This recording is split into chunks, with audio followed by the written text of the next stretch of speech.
ایک کافر کے موت کے بعد کیا ہوتا ہے؟ میرے دوستوں، اسی روایت میں یہ بھی ہے کہ کافر کے موت کے بعد سیاہ چہروں والے فرشتے آسمان سے آ کر اس کے پاس بیٹھ جاتے ہیں اور اس کو تا حد نظر دکھائی دیتے ہیں۔ اس کے بعد ملک الموت کے پاس میں بیٹھ کر کہتے ہیں، اے خبیث روح، اللہ تعالیٰ کی ناراضگی اور غضب کی طرف نکل کر چل۔ یہ سنتے ہی روح خوف و ہراس سے سارے بدن میں دوڑنے لگتی ہے۔ پھر طرح طرح کی سختی سے اس کی روح زبردستی اس کے جسم سے نکال لی جاتی ہے اور وہ فرشتے اس کی روح کو ٹاٹ میں لپیٹ لیتی ہیں۔ اس وقت اس روح میں مردے کی سڑی ہوئی بدبو آنے لگتی ہے۔ فرشتے اس کو لے کر آسمان کی طرف پرواز کرتے ہیں اور وہ آسمان کا دروازہ کھلوانا چاہتے ہیں، مگر آسمان کا دروازہ نہیں کھلتا ہے۔ حکم ہوتا ہے کہ اس کا نام کافروں میں لکھ دو۔ اس کے بعد یہ روح زمین پر پھینک دی جاتی ہے اور جسم میں داخل کر کے فرشتے سوال کرتے ہیں کہ تیرا رب کون ہے؟ وہ جواب دیتا ہے کہ مجھے معلوم نہیں۔ پھر فرشتے پوچھتے ہیں، تیرا دین کیا ہے؟ لا علمی ظاہر کرتا ہے۔ پھر حضور صلی اللہ علیہ وسلم کے متعلق سوال کیا جاتا ہے تو پھر وہ یہی جواب دیتا ہے کہ مجھے معلوم نہیں۔ اس وقت خدا کی طرف سے ندا آتی ہے کہ میرے بندے نے جو کچھ کہا بالکل جھوٹ کہا۔ اس کے نیچے آگ کا بستر بچھا دو اور دوزخ کا ایک دروازہ کھول دو۔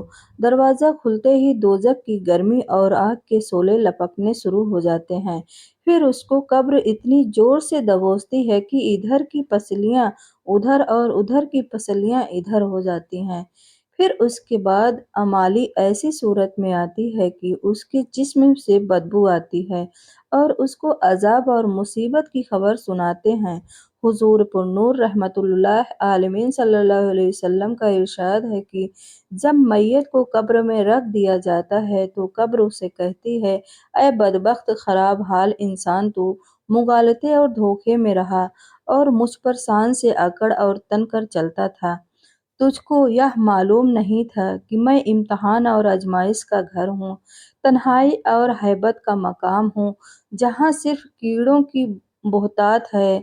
تو نے میری پرواہ نہیں کی۔ اگر مرنے والا نیک ہوتا ہے تو اس کی طرف سے کوئی جواب دینے والا آتا ہے اور کہتا ہے کہ اے قبر، تو دیکھتی نہیں کہ یہ اچھی باتوں کا حکم کرتا تھا اور لوگوں کو بری باتوں سے روکتا تھا؟ تو پھر قبر یہ سن کر کہتی ہے، اچھا، یا اگر ایسا تھا تو اس کے لیے میں گلزار بن جاتی ہوں اور اس کا جسم نور کا بن جائے گا اور روح خدا کے پاس چلی جائے گی۔ اور اگر کبھی مردے قبر کی طرف کہتی ہے کہ میں تاریکی اور تنہائی کا گھر ہوں، اگر تو دنیا میں اللہ تعالیٰ کی اطاعت اور فرمانبرداری میں رہا ہے تو میں آج تیرے لیے رحمت ہوں۔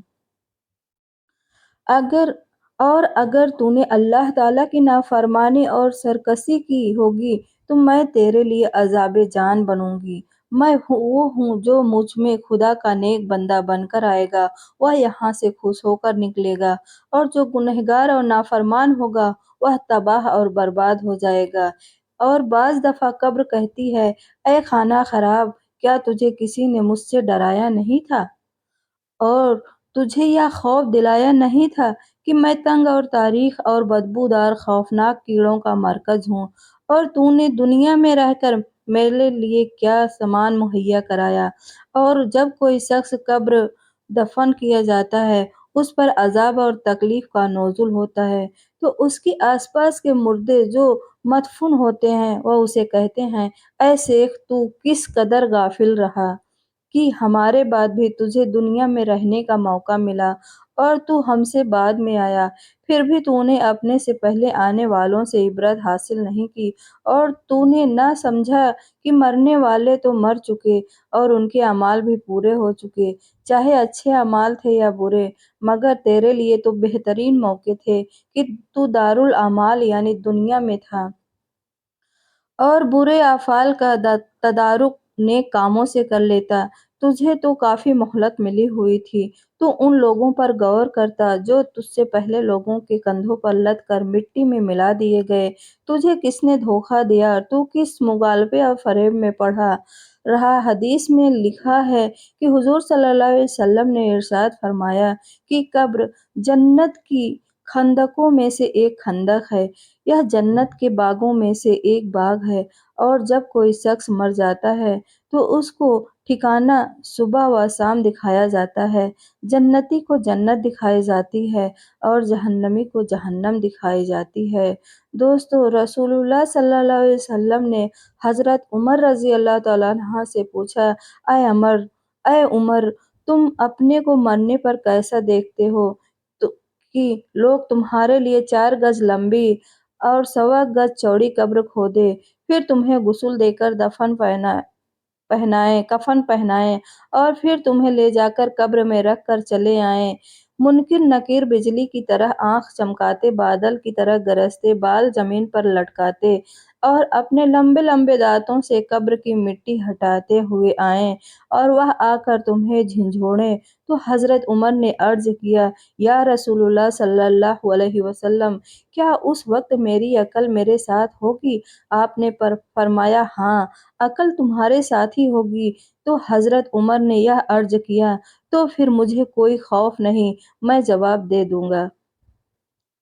ایک روایت ہے کہ قبر میں سوال جواب صرف امت محمدی کی خصوصیت ہے اور انبیاء صدیقین کی امت پر اللہ تعالیٰ کی نافرمانی کی وجہ سے عذاب نازل ہو جاتا تھا، لیکن رسول اللہ صلی اللہ علیہ وسلم کی آمد کے بعد وہ عذاب کو موقوف کر دیا گیا اور اس کی جگہ منکر نکیر اور سوال جواب کا سلسلہ جاری کر دیا گیا، اور جو شخص مرنے کے بعد دفن نہیں کیا جاتا اس سے بھی سوال اور جواب کیا جاتا ہے۔